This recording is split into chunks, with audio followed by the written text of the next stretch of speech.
نہا من تقوى القلوب آمنت باللہ صدق اللہ مولانا العظیم وصدق رسولہ النبی الامین الکریم ونحن علی ذلک لمن الشاہدین والشاکرین والذاکرین والحمد للہ رب العالمین۔ غوث اعظم بامن بے سر و ساما مدد دے،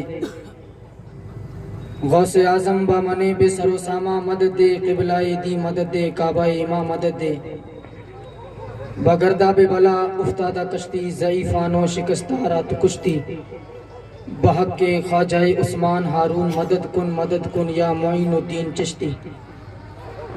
بادہ توحید کے متوالو، شمع رسالت کے پروانوں، میری ملت کے نوجوانوں، آئیے سب سے پہلے ہم اور آپ مل کر بارگاہ رسالت میں آپ صلی اللہ تعالیٰ علیہ وسلم میں درود پاک کی ڈالیاں نچھاور کرنے کی برکتیں اور سعادتیں حاصل کریں۔ میرے ساتھ پڑھیں اللہم صلی علی اللہ رب محمد صلی اللہ علیہ وسلم نحن عباد محمد صلی اللہ علیہ وسلم صلاة و سلام علیکہ یا رسول اللہ وعلی آلہ و اصحابہ یا نور اللہ صلی اللہ تعالیٰ علیہ وسلم۔ الحمدللہ آج ہم اور آپ شہر پھلودی کی ایک عظیم الشان غوث الورا کانفرنس میں بیٹھ کر کے اللہ اور اس کے رسول کے ذکر کی برکتیں اور سعادتیں حاصل کر رہے ہیں۔ اللہ آقا دو جہاں صلی اللہ تعالیٰ علیہ وسلم کی ایک حدیث پاک ہے، میرے آقا فرماتے ہیں تنزل الرحمہ عند ذکر الصالحین، کہ اللہ پاک کی اولیاء جو ہوتے ہیں، اللہ کے نیک اور مقرب بندے، ان کا ذکر کرنے کے وقت اللہ کی خصوصی رحمتوں کا نزول ہوا کرتا ہے۔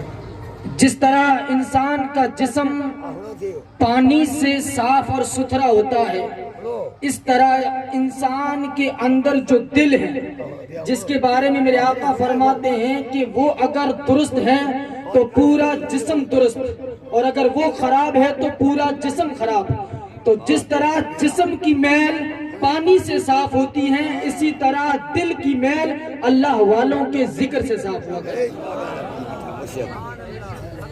دیکھیے، ہم نے اور آپ نے اللہ رب العزت کو دیکھا نہیں، کیونکہ قرآن مقدس میں اللہ فرماتا لا تدرکہ الابصار، آنکھوں میں وہ طاقت اور قوت نہیں کہ اللہ کی ذات کو دیکھ سکے، بلکہ اس کے برعکس اللہ کے کلیم جن کو اللہ پاک نے شرف ہم کلامی سے نوازا تھا، وہ بھی جب اللہ کی بارگاہ میں دعا کرتے ہیں اور آرزو کرتے ہیں ربی ارینی انظر الیک، مولا تو مجھے اپنا جلوہ دکھا تاکہ میں تجھے دیکھ سکوں، تو رب پاک نے فرمایا لن ترانی، اے میرے کلیم تو مجھے نہیں دیکھ سکتا۔ تو گویا اس دنیا کے اندر سوائے مصطفیٰ جان رحمت کے کوئی آنکھ ایسی پیدا نہیں ہوئی جس نے اللہ کو دیکھا نہیں ہے، لیکن مانتے ہیں وہ ہمارا رب ہے، ہم اس کی عبادت کرتے ہیں۔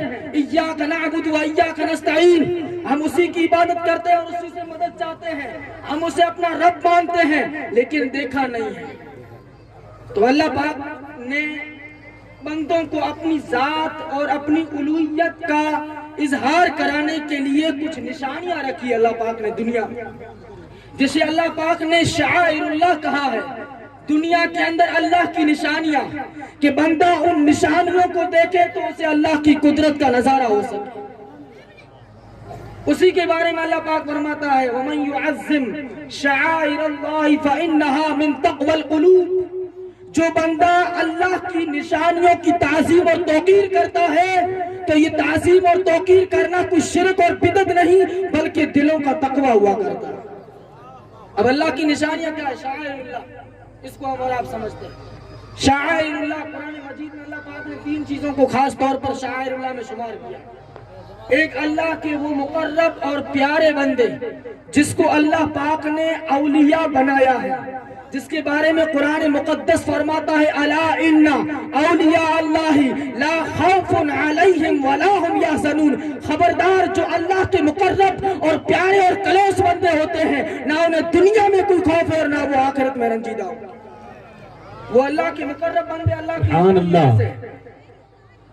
اللہ پاک قرآن مقدس میں فرماتا ہے ان اصحاب الکہف والرقیم کانوا من آیاتنا عجبا، اصحاب کہف اور اصحاب رقیم اللہ کی عجیب نشانیوں میں سے ہے۔ اب یہ صاف کہب نہ تو اللہ کے نبی ہے اور نہ ہی رسول ہے، بلکہ حضرت موسیٰ علیہ السلام کی امت کے اولیاء ہیں۔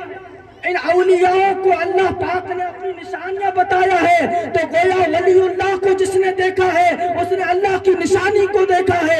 اللہ کا ولی اللہ کی قدرت کا شاہکار ہوا کرتا ہے۔ اور دوسری چیز، ایک تو اللہ کے ولی اللہ کی نشانیوں میں سے، دوسری چیز کیا ہے نشانی؟ تو جو چیز جس جگہ پر ولی کے قدم پڑ جائے وہ جگہ بھی اللہ کی نشانیوں میں سے ہو جائے۔ ایک تو اللہ کے ولی شاعر اللہ، قرآن مجید نے کہا ان اصحاب الکہف والرقیم کانوا من آیاتنا عجبا۔ دوسری وہ جگہ جس پر اللہ کے ولی کے قدم پڑ جائے وہ جگہ بھی اللہ کی نشانیوں میں سے۔ آپ نے شہر مکہ کے اندر دو پہاڑیوں کے نام سنے ہیں، صفا اور مروہ۔ قرآن کہتا ہے ان الصفا والمروہ من شعائر اللہ، صفا اور مروہ اللہ کی نشانیوں میں سے ہے۔ پہاڑ تو دنیا کے اندر ہزاروں اور بہت بڑے بڑے پہاڑ ہیں، لیکن صفا اور مروہ کو اللہ کی نشانیاں کیوں بنایا؟ اگر اس کا بیک گراؤنڈ دیکھیں گے تو آج سے کئی صدیوں پہلے حضرت حاجرہ جو اللہ کی ایک کامل ولیہ تھی، اس نے 7 چکر لگائے تھے صفا اور مروہ کے مابین۔ ان چکر اللہ کو اتنے پسند لگے، اللہ کو اتنے پسند آئے کہ حضرت حاجرہ کے قدم جب صفا اور مروہ پر پڑے تو اللہ نے فرمایا ان الصفا والمروہ من شعائر اللہ، بے شک صفا اور مروہ اللہ کی نشانیوں میں سے۔ تو جس جگہ پر اللہ کے ولی کے قدم پڑ جائے وہ جگہ اللہ کی نشانیوں میں سے۔ تیسری چیز کیا ہے؟ جو چیز اللہ کے ولیوں سے نسبت منسوب ہو جائے، جس چیز کی نسبت اللہ کے ولیوں سے ہو جائے یا اللہ کے مقرب بندوں سے ہو جائے وہ چیز بھی اللہ کی نشانیوں میں سے۔ حضرت صالح علیہ السلام جو اللہ کے پیغمبر ہو کر کے گزرے ہیں، ان کے پاس ایک اونٹنی تھی۔ اللہ پاک نے اس اونٹنی کا ذکر قرآن مجید میں فرمایا ہے، ناقۃ اللہ، اللہ کی اونٹنی۔ صالح علیہ السلام کی تھی اونٹنی، لیکن اس اونٹنی کو اللہ نے اپنی طرف منسوب کر کے بتا دیا کہ اس اونٹنی کی نسبت حضرت صالح سے ہوئی ہے، اس لیے اب یہ اونٹنی کوئی عام اونٹنی نہیں ہے بلکہ یہ اللہ کی نشانیوں میں سے ایک نشانی بن چکی ہے۔ تو جو چیز اللہ کی نشانی، اللہ کے مقرب بندوں سے منسوب ہو جائے وہ چیز بھی اللہ کی نشانیوں میں سے۔ اب دیکھیں جو چیز اللہ کی نشانیوں میں آ جاتی ہے وہ پھر عام نہیں ہوتی، خاص ہوتی ہے۔ بے شک آپ قرآن مقدس کو اٹھا کر کے دیکھیں، آج یہ ہمارا جو جلسہ ہے، ہماری جو محفل ہے، یہ کوئی عام نہیں ہے۔ آج ہم اس محفل کی نسبت بغداد کے راجہ حضرت سیدنا شیخ عبد القادر جیلانی کی طرف منسوب کر کے بیٹھے ہیں۔ ہمارا ایمان اور عقیدہ ہے کہ یہ محفل بھی عام محفل نہیں ہے بلکہ اللہ کی نشانیوں میں سے ایک نشانی ہے۔ اللہ پاک قرآن مقدس میں ارشاد فرماتا ہے، سبحان الذی اسری بعبدہ لیلا من المسجد الحرام الى المسجد الاقصى من المسجد الاقصى الذی بارکنا حولہ۔ پاک ہے وہ ذات جو لے گئی اپنے بندے کو راتوں رات مسجد حرام سے مسجد اقصیٰ۔ اب مسجد اقصیٰ کے بارے میں اللہ فرماتا ہے بارکنا حولہ، ہم نے اس مسجد اقصیٰ کے ارد گرد برکتیں رکھی ہے۔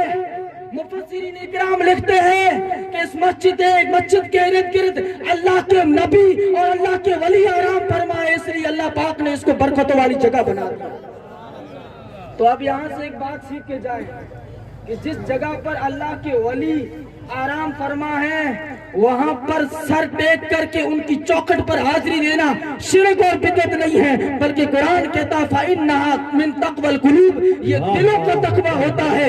جو اہل دل ہوتے ہیں، جن کے پاس قلب سلیم ہوتا ہے، اللہ پاک نے ان کو یہ چیز سمجھ دی ہے، ان کو یہ سمجھ عطا فرمائی ہے کہ جب وہ اللہ کے ولی کی بارگاہ میں حاضری دیتے ہیں تو اپنی گردنیں جھکا کر کے حاضری دیتے ہیں، بلکہ جب غوث اعظم نے فرمایا تھا قدمی حاضری علی رقبت کل ولی اللہ، میرا یہ قدم دنیا کے سارے ولیوں کی گردنوں پر ہے، تب ہند کی سرزمین سے غریب نواز نے فرمایا تھا میری گردن پر ہی نہیں بلکہ میرے سر اور میری آنکھوں پر بھی غوث اعظم۔ نعرہ تکبیر، نعرہ رسالت، نعرہ رسالت، جشن غوث الورا، خواجہ کا ہندوستان۔ دوستان واہ واہ سبحان اللہ۔ میں بس آخری بات کہہ کر رخصت ہو رہا ہوں۔